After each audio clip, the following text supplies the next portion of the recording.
सागर है सागर बसते हैं नटवर और नागर।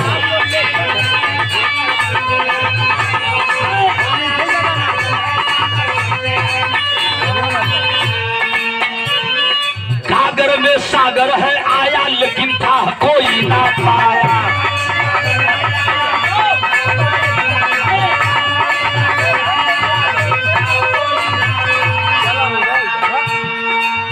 कड़ियों का मेल है ये शरीर और मानव रूपी मिला के मानव का रूप। ये कहीं रुकने कड़ियों का मेल है बाजारू सेल है। कड़ियों का मेल है बाजारू सेल है। आना यो जाना यारो कुदरत का खेल है।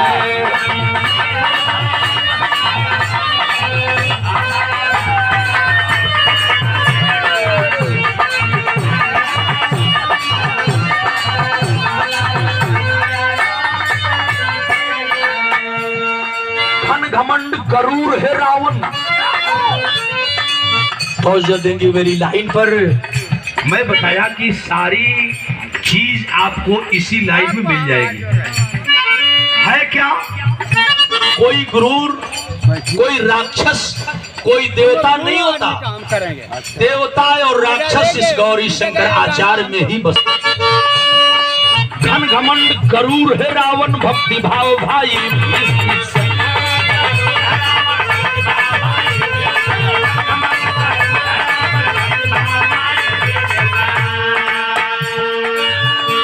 में चूर है नंगा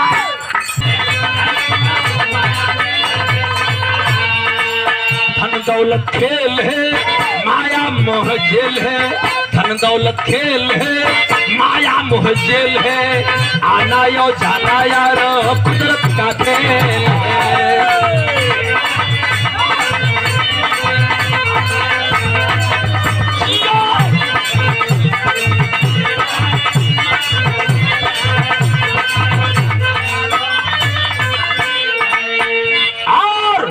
जब यही सही है मैं काहे के गरूर कइलू रंगिया छोड़ी दे घुमाया वाली।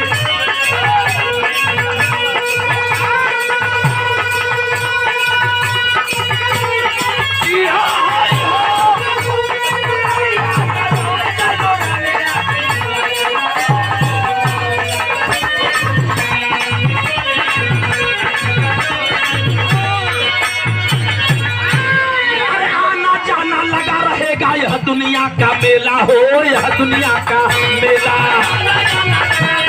यह दुनिया का मेला हो यह दुनिया का मेला।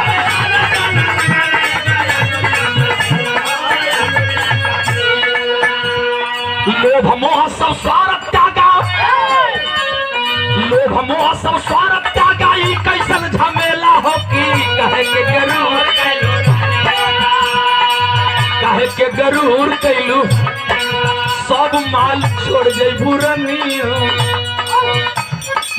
सब माल छोड़ जइबू धनिया। काहे के गरूर कैलू रनिया। सब माल छोड़ जइबू धनिया। काहे के गरूर कैलू।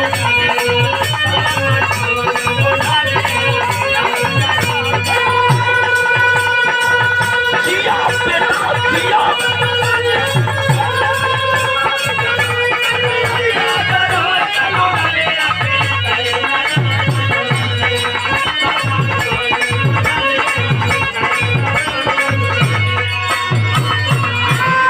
₹500 का पुरस्कार आया है राम दरस राम कैशियर RD। आप करो तू जानी का सेवा हो जानी का सेवा।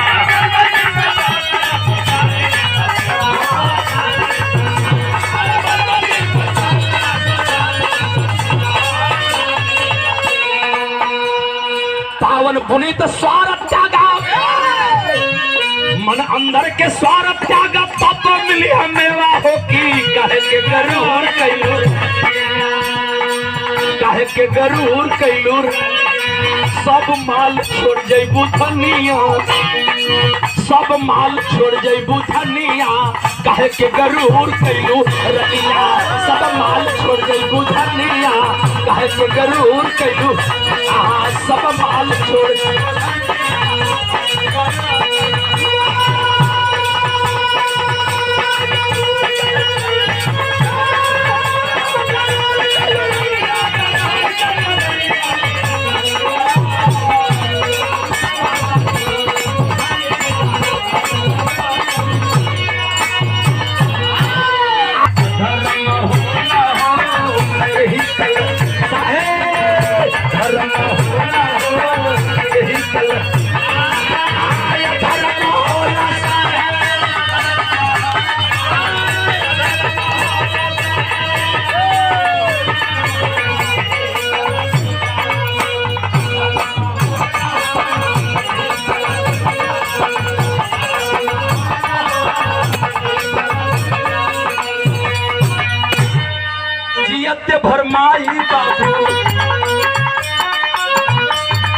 जब लड़का रही कहीं तेरही हो तो गादी लगा उनमें संत लोग जुटे चाहे सत्यनारायणी हो कबीरपंथी हो रविदसिया हो वो लोग गाँव और एक संदेश देके जाए जियत भर माई बाबू रोटी नहीं पावल रोटी नहीं पावल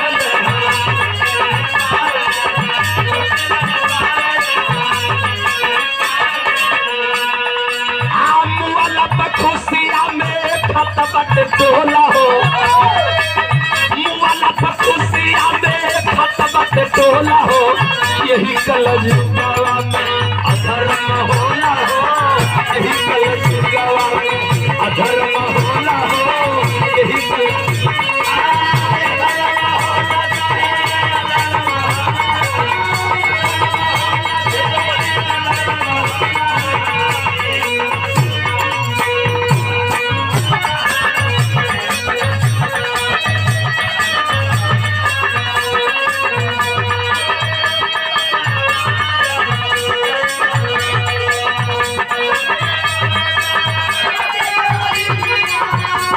के बासा के कोई मिया सुगना मारो जईबा सुगना मारो सुगना जियत भरमाई बाबू धोती बिना परस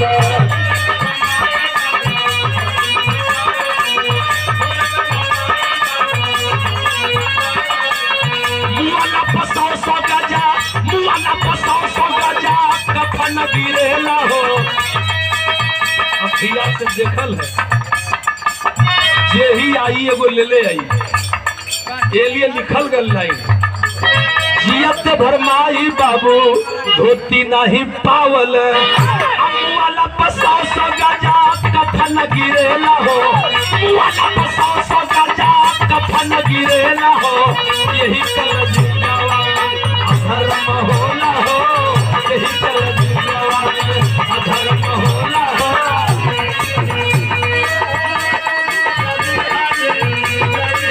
साधु बाबा दी हले जय हो साधु बाबा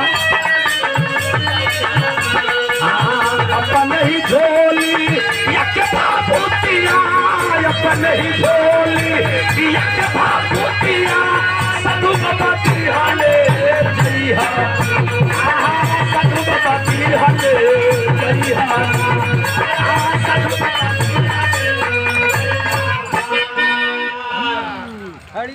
पूज्य पिताजी मैं बाबू का सेवारा बाबू का सेवारा इनकी चरहनिया में उनकी चरहनिया में मिली तो हमें वारा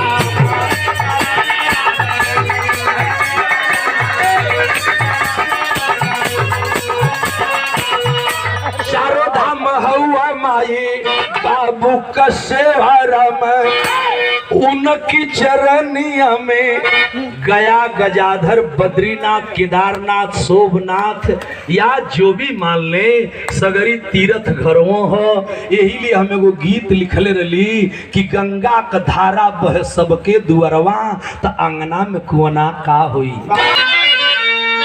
कि जीवन एक रेल है रेल मीन्स ट्रेन ट्रेन जौन लोहा के सड़की को चले जिंदगी है क्या जरा से गौर करेंगे लाइन पर कि जीवन एक रेल है पैसेंजर या मेल है पैसेंजर मीन्स रुक रुक रुक रुक करके ठहरते हुए कई दिनों में गई है बाबूजी जैसे 110 बरिस में गई मेल मीन्स आइल झटका में चल गई जैसे जो है हाई बोआ पर चलत बाटा सो उमरिया 18 साल न बा आ हाई बोआ पर गच देइल ना लप दे गइल पोस्टमार्टमो लायक ना रह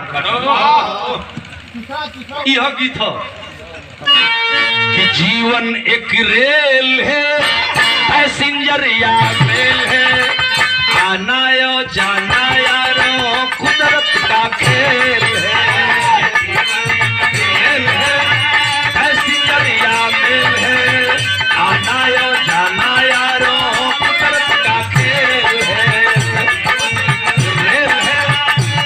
सिंगरिया में आनायो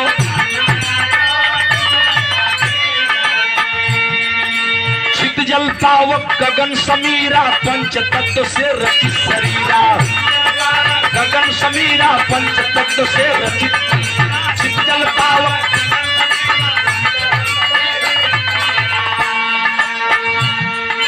दसों दिशाएं दस इंद्रियों गौर करेंगे चित जल पावक गगन समीरा पंच तत्व से रचित शरीरा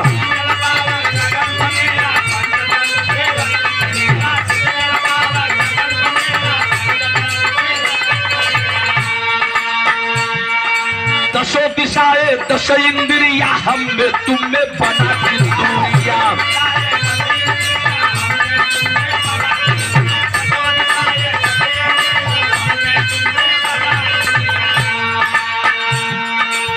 माया एक जेल है काया का खेल है माया एक जेल है काया का खेल है आना यो जाना यारो कुदरत का खेल है रेल है पैसेंजर या आना यो जियो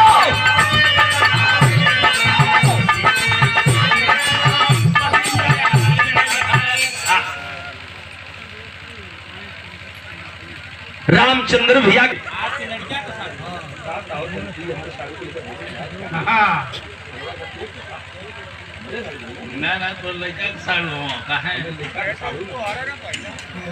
अरे मर्दा अमरपतिया बना बोल हम काका हम अपन लड़का बनोली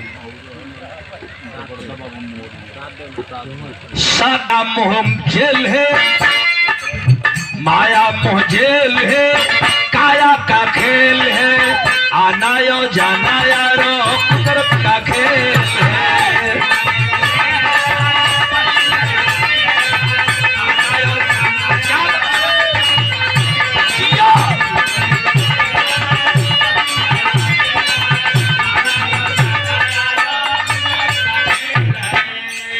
तरह सागर बसते हैं नटवर और नागर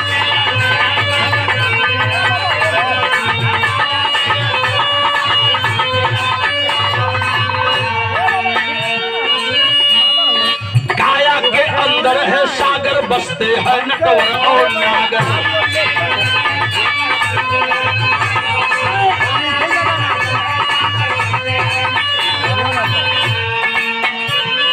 सागर में सागर है आया लेकिन था कोई ना पाया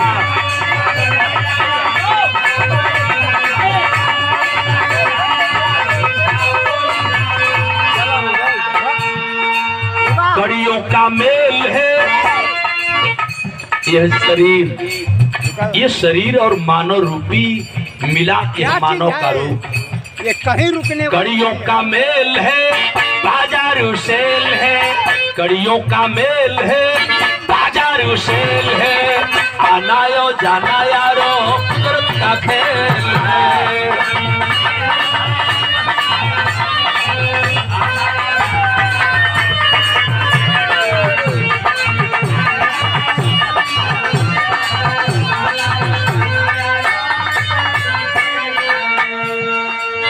घमंड गरूर है रावण तो देंगे मेरी लाइन पर मैं बताया कि सारी चीज आपको इसी लाइन में मिल जाएगी है क्या कोई गुरूर कोई राक्षस कोई देवता नहीं होता काम करेंगे देवता और राक्षस इस गौरी शंकर आचार्य में ही बस घन घमंड गरूर है रावण भक्ति भाव भाई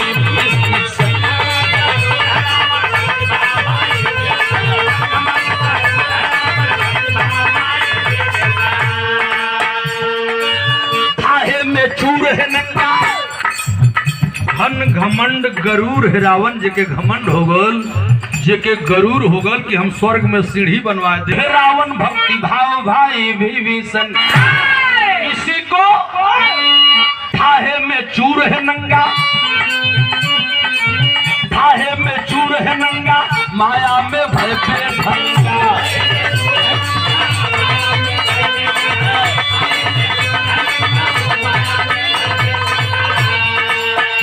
दौलत खेल है, माया मोह जेल है।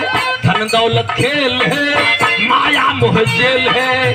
आना यो जाना यार कुदरत का खेल है।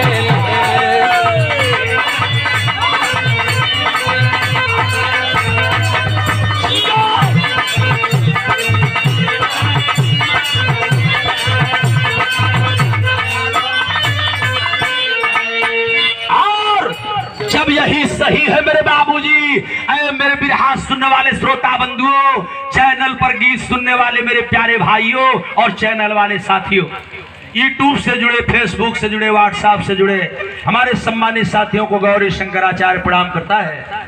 जब यही सच्चाई है तो मैं बताने जा रहा हूं कि क्या घमंड है, क्या गुरूर है और किसका कौन मनगुरुई है।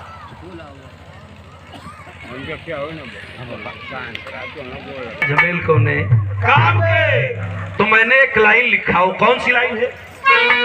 बताए कि बाप बेटा रले व्हील चिलर पर जात रले बेटा और बाप दोनों भीख मांगत बाटे, लेकिन बाप को गलानी हो रही है कि आज मैं जीवित था तो एक लोटा पानी के लिए तरस रहा था, लेकिन मर जाने पर लोग ढोंग करे खातिर कबो कबो ये माया के बाजार में हम आंखी से देख ले ये पंच चचा भैया, हमने आंख से देखा है, आपने देखा है। सगरी जिंदगी ढोवाई के लोगन के पावर बा, बाबूजी पेंशन पावत हो, माई पेंशन पावत बा तो ढोवाई के पावर बा, लेकिन जहिया बाबूजी ये दुनिया से छोड़ के चल रही है न, हमने देखा है लोग इजा से उठा के गाजीपुर घटवा पर डोम महाराज जब आग दे दी है, धरा दी है, घर के लोग कोई अग्नि दे दी तो लोग घड़ी देखल है पंचो कि चला हो ये मर्दे बहन कितना देर लगी, चला चला के घर भैंसिया दू हो के हमने सलाह 2 घंटा समय लोगन खातिर ना,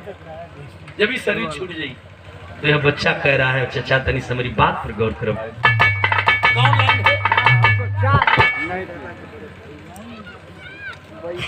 स्वर्गीय दादाजी के बड़का भैया माननीय संग्राम चचा जी ये सम्मान आए हैं।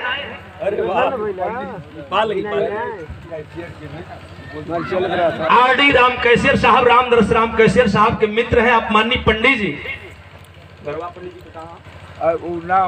नहीं गंगा भुला थे ना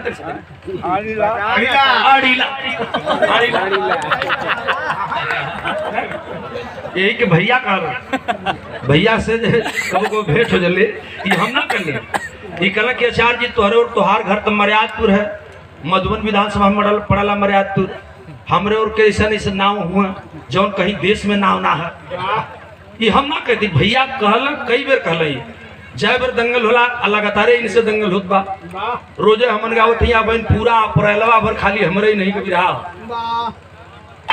तो कई बेर बैठ हो ई बोलल कि हमरो गांव एगो है तोहार मर्यादपुर है, मर्यादपुर बहुत कम मिलला एगो मध्य प्रदेश में बा, वही तरह इनका घर जैसे जादू टाणा बा, टणवा मोधिया में भैया का घर बा, बड़का भैया के एगो छोट भाई हीरो बा ओकर भी घर बा वहाँ, लेकिन वही बगलिया में भैया बतावल हम ना बताओ बाती जौनी पंडित जी के गौवा बा, वो गौवा का नाम है आड़ीला। अरे तो हम गलती थोड़े बोले थी, वही गौवा के लोग मैंने झटका में बोले आड़ीला आड़ीला क्या आड़ीला लोग बोल दे झटका में। हमन गई एक दिन बिरहा रहा, ई नहीं से रहा, संजोग से ही नहीं से रहा, और नंदलाल भैया से बिरहा रहा, ये पंडित जी के गौवा की तरफ बा, जात रही रतिया का हो गल लेट 8:30 बजे रहा, चक्रोटवा पर कोई मिलल ना, हमके जाके कल चचा एगो सुतल टिबुल रहा, टिबुलवा चक्रोटवा के बगलिए में रहो जगड़िया, हम रोक दिली आ ड्राइवर के भेजली कहली तंजो तो सुतल जब गई जगह हुआ तो कहला ड्राइवरवा हमार जाके पूछल कि ये चचा लौड़ूपुर कहाँ बा, अब दिखाई झूठ न बा, जे भैया लोग गली ताजपुर हमारे तरफ, अरे बैठ जाके गाँव लौड़ू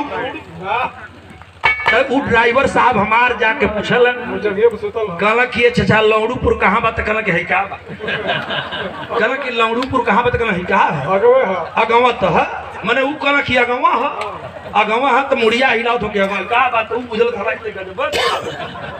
पूछे तो कि लौड़ूपुर कहाँ बा उस जगह ये देखा कहला है का, तो कबो कबो ऐसा हो जाला आड़ीला। ये सम्मान आए हैं नंदलाल भैया गुरेरा से साहब अशोक जी 100 रुपए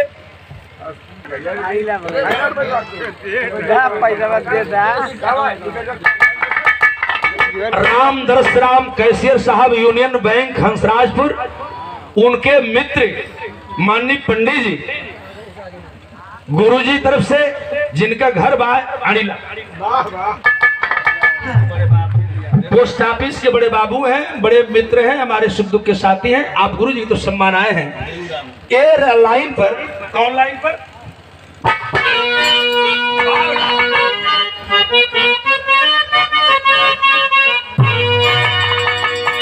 कि काहे के गरूर कैलू रनिया, काहे के गरूर कैलू रनिया।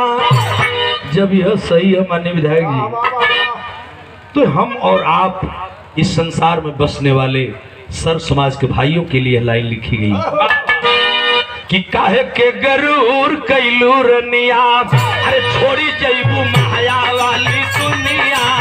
काहे के गरूर कैलू रनिया, छोड़ी जैबू माया वाली दुनिया। काहे के गरूर कैलू रनिया, छोड़ी जैबू माया वाली।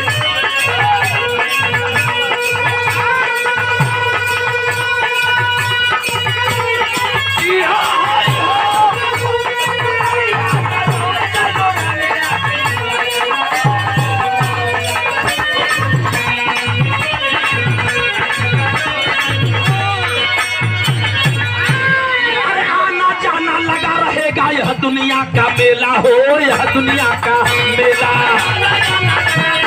यह दुनिया का मेला हो, यह दुनिया का मेला।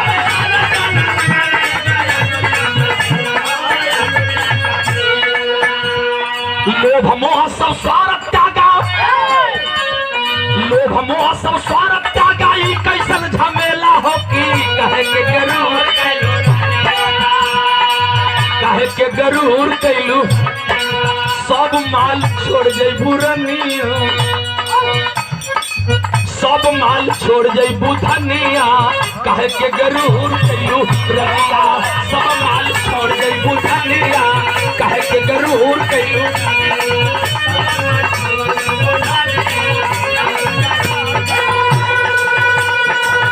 जिया बेटा जिया,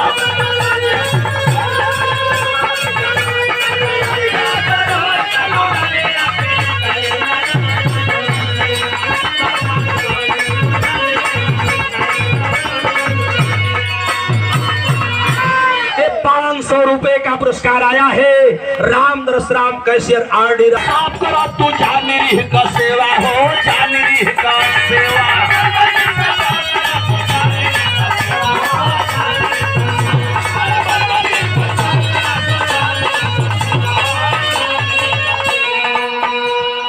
पावन पुनीत स्वार्थ त्यागा, मन अंदर के स्वार्थ त्यागा। तब मिली हमेवा हो कि काहे के गरूर कैलू, काहे के गरूर कैलू। सब माल छोड़ जैबू धनिया, सब माल छोड़ जैबू धनिया। काहे के गरूर कैलू रनिया, सब माल छोड़ जैबू धनिया। काहे के गरूर कैलू, सब माल छोड़।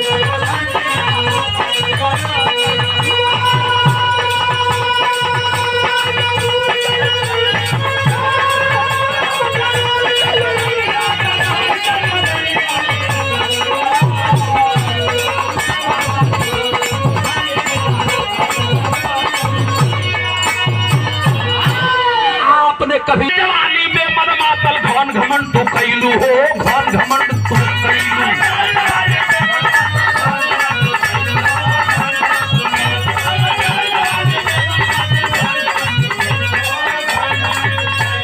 चढ़ल जवानी में मद मातल घन घमंड तू कैलू। हमरे गुरु का गुरु लो बतावा, बड़के भैया राजभर समाज के सम्राट स्वर्गीय बड़े भैया दुनिया में न बाटे हैं।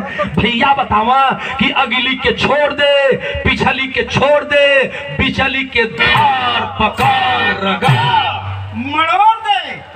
अगली के छोड़ दे, पिछली के छोड़ दे, बिचली के धार पकड़ रगा। अगली मने बचपना, पिछली मने बुढ़ौती, बिचली मने करकरानी जवानी।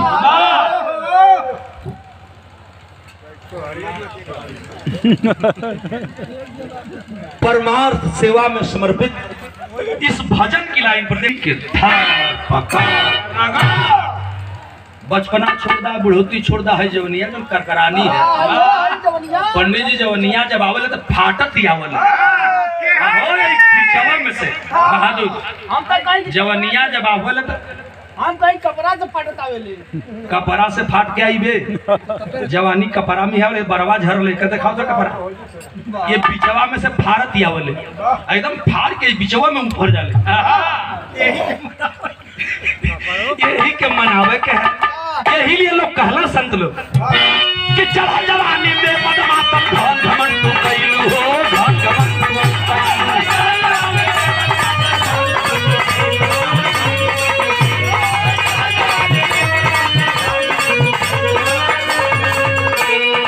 आगे पीछे कुछ ना सोचा लू, सबसे फुहर भइलू हो कि कहे के गरूर कैलू, कहे के गरूर कैलू। अब हुसे चेता दिल जनिया, अब हुसे चेता दिल जनिया, कहे के गरूर कैलू रनिया। अब हुसे चेता दिल जनिया, कहे के गरूर।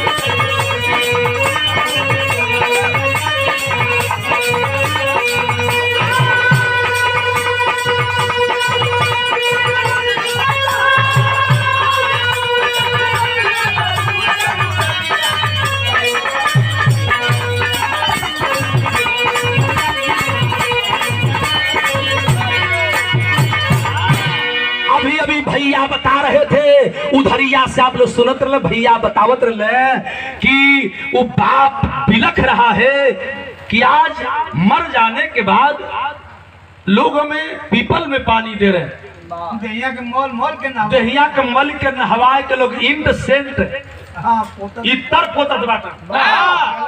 बाप पछता रहा है। चैनल वाले साथियों, आपका अभिनंदन करता है गौरी शंकराचार्य बिरहा सुनने वाला हुजूम जो जुटा है। इस गाजीपुर की मिट्टी को नमन करते हुए एक गीत में बता रहा हूं, भैया के बात पर हमारी बात याद आ गया। जवन गीत यूट्यूब पर हमारा चैनल पर बजत बा पंडित जी, वो चैनल का नाम बा आचार्य म्यूजिक। आचार्य म्यूजिक बिरहा जो ही खोलेंगे गौरी शंकराचार्य को मिल जाएगा उस पर, और वही में ये गीत बजत बा का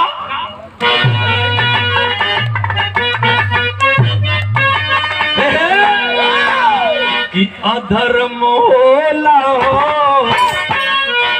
अधर्म होला हो, यही कलयुग धर्म होला हो, यही कलयुग धर्म होला हो, यही कलयुग धर्म होला।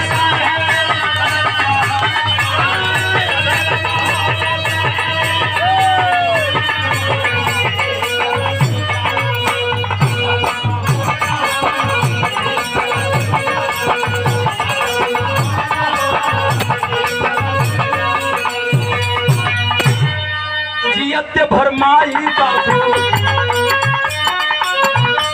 हम जब लड़का रही कहीं तेरही हो तो गादी लगा, उनमें संत लोग जुटे, चाहे सत्यनारायणी हो, कबीरपंथी हो, रविदसिया हो, वो लोग गाँव और एक संदेश देके जाए, जियत भरमाई बाबू रोटी नहीं पावल, रोटी नहीं पावल।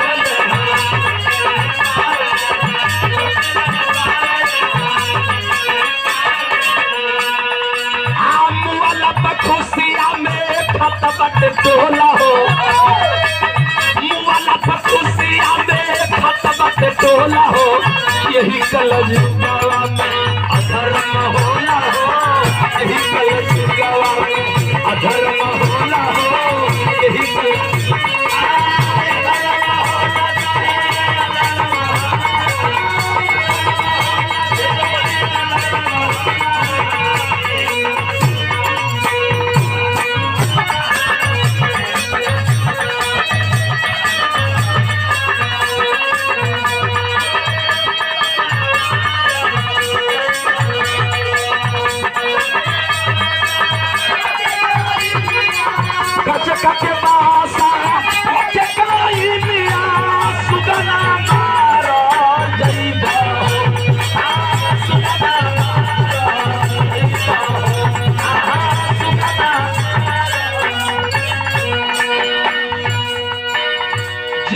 भर माई बाबू धोती बिना परस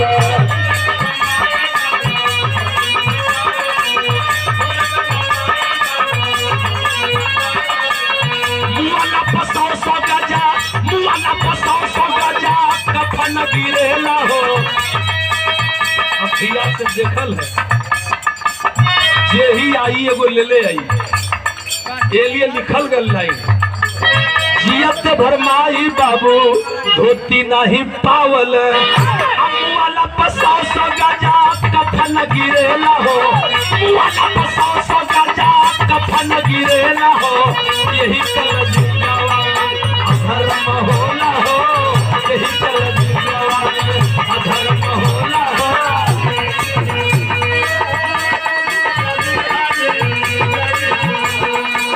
साधु बाबा दी हाले जय हो साधु बाबा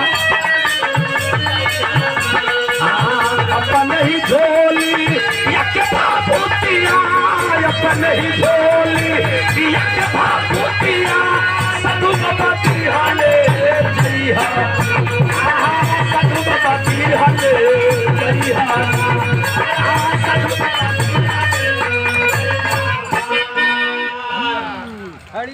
पूज्य पिताजी मैं बाबू का सेवारा बाबू का सेवारा इनकी चरहनिया में उनकी चरहनिया में मिली तो हमें वारा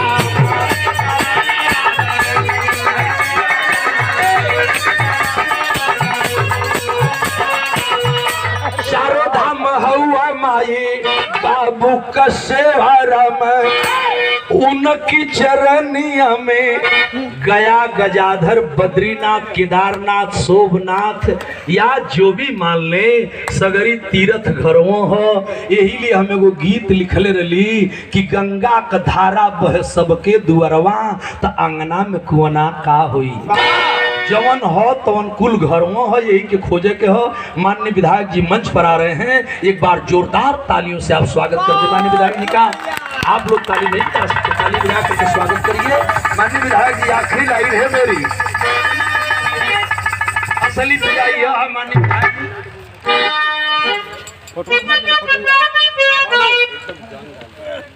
बहुत बहुत अभिनंदन बड़का भैया उन्होंने एक बरोडियो से खिंचा जाए।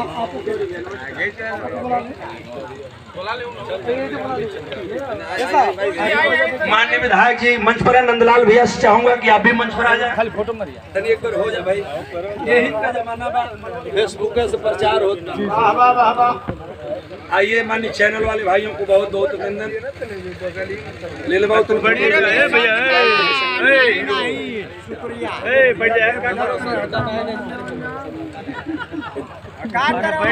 बैठ के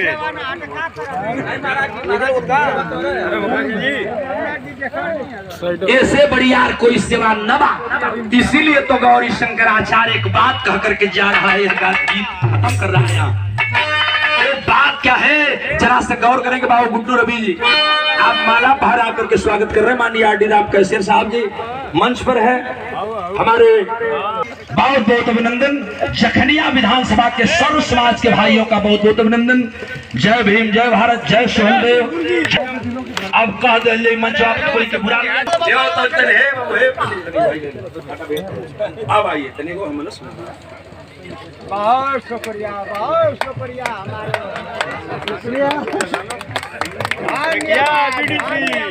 बाबू का सेवारामा उनकी चरनिया में, उनकी चरनिया में मिली तो हमें वारा, चरनिया में मिली तो हमें वारा।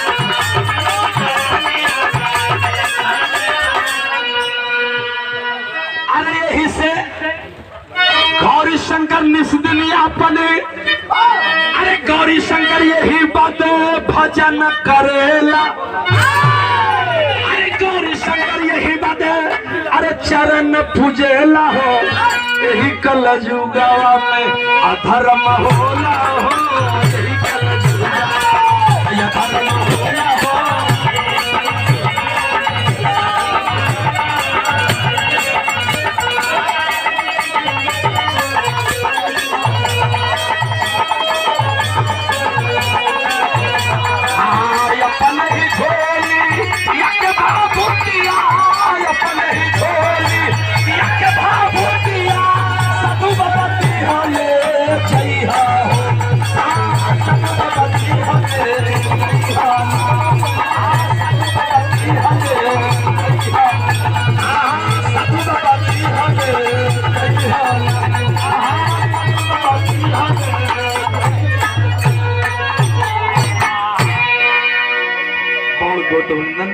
माननीय विधायक जी मंच पर आइए। माननीय विधायक जी, केहू का बिगाड़ी जी,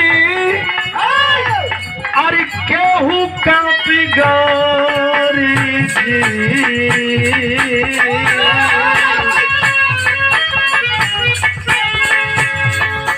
हरि नाम बिगड़ी है ओकर, राम ना बिगड़ी है ओकर, केहू का बिगाड़ी जी।